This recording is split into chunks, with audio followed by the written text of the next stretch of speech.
दोस्तों, कई बार हम अपने से जो एज में बड़े होते हैं उन लोगों के दिए हुए सुझावों को नज़रअंदाज कर देते हैं, लेकिन हमें बाद में अफसोस होता है कि शायद मैंने उस दिन उनकी बात मान ली होती तो आज मेरे साथ ऐसा नहीं होता।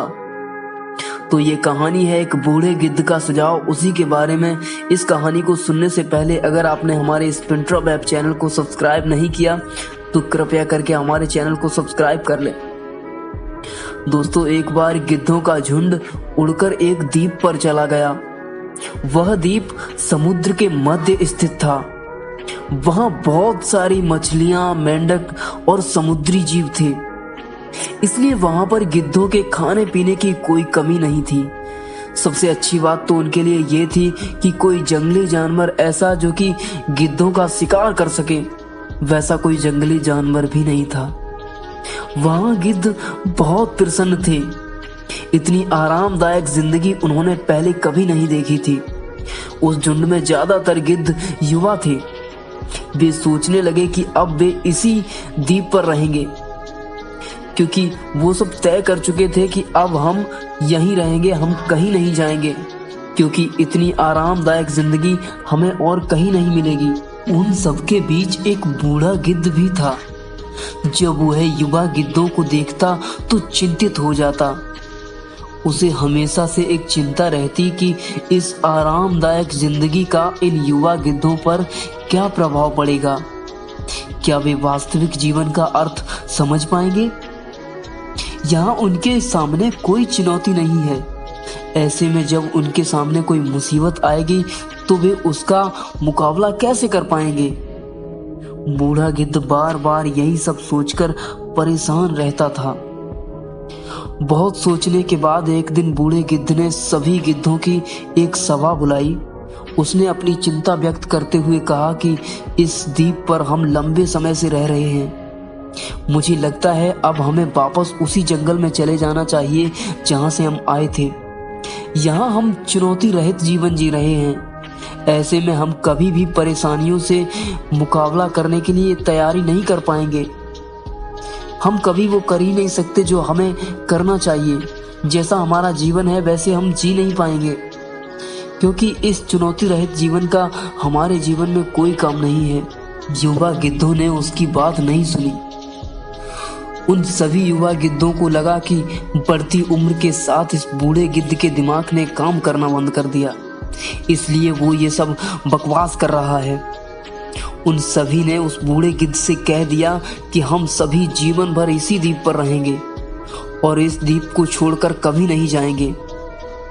बूढ़े गिद्ध ने उन्हें समझाने की बहुत कोशिश की। उसने कहा कि तुम अभी ध्यान नहीं दे रहे हो। ऐसे में अगर आपको परेशानी का सामना करना पड़े तो आप सभी क्या करेंगे? मेरी बात मानो, चलो उसी जंगल में चलते हैं। ये बेहद आरामदायक जिंदगी पूरी जिंदगी के लिए अच्छी नहीं है। लेकिन किसी ने बूढ़े गिद्ध की बात नहीं मानी। बूढ़ा गिद्ध अकेला ही वहां से चला गया, उड़कर वापस उसी जंगल में चला गया। कुछ महीने बीत गए। एक दिन बूढ़े गिद्ध ने द्वीप पर गिद्धों को खोजने और द्वीप पर उड़ने के बारे में सोचा। जब उस बूढ़े गिद्ध ने वहां द्वीप पर जाकर देखा तो वहां का दृश्य कुछ अलग था। जहां देखो वहां गिद्धों की लाशें पड़ी थीं। कई गिद्ध लहूलुहान और घायल हो गए। बूढ़े गिद्ध ने हैरान होकर एक घायल गिद्ध से पूछा, क्या हुआ? तुम्हारी यह हालत कैसे हुई? घायल गिद्ध ने बताया, तुम्हारे जाने के बाद इस द्वीप पर हम बड़े मजे की जिंदगी जी रहे थे, लेकिन एक दिन एक जहाज यहाँ आया जिसमें से तेंदुआ यहाँ छूट गए।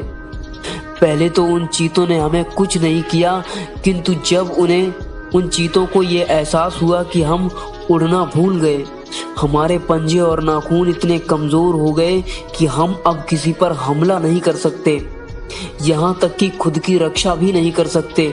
तो उन्होंने एक एक करके हमें मार के खाना शुरू कर दिया। उन्हीं के कारण हमारी ये हालत हुई। शायद आप पर विश्वास न करने का हमें ये परिणाम मिला है। दोस्तों, कंफर्ट जोन में जाने के बाद अक्सर वहां से निकलना मुश्किल हो जाता है। जब चुनौतियों का सामना करना पड़ जाए तो उन चुनौतियों का सामना करना मुश्किल हो जाता है। ऐसे में कभी भी कंफर्ट जोन में जाने के बाद खुश न हो। हमेशा अपने आप को नई से नई, बड़ी से बड़ी चुनौती दें और अगले पल के लिए तैयार रहें। जब भी आप चुनौती का सामना करते जारी रखेंगे तो आप आगे जीवन जीने के लिए तैयार हो रहे होंगे। दोस्तों, चुनौतियां और परेशानियां कठिन समय के निर्माता हैं। इसीलिए चुनौतियों और परेशानियों पर पछतावा ना करें, आगे बढ़ें और उनका सामना करें।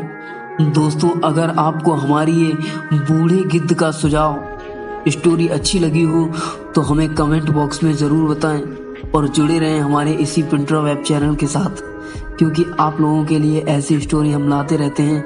कमेंट करके हमें ये ज़रूर बताएं कि आपको ये स्टोरी कैसी लगी। अगर आपको अच्छी लगी हो तो अपने दोस्तों के साथ शेयर करें।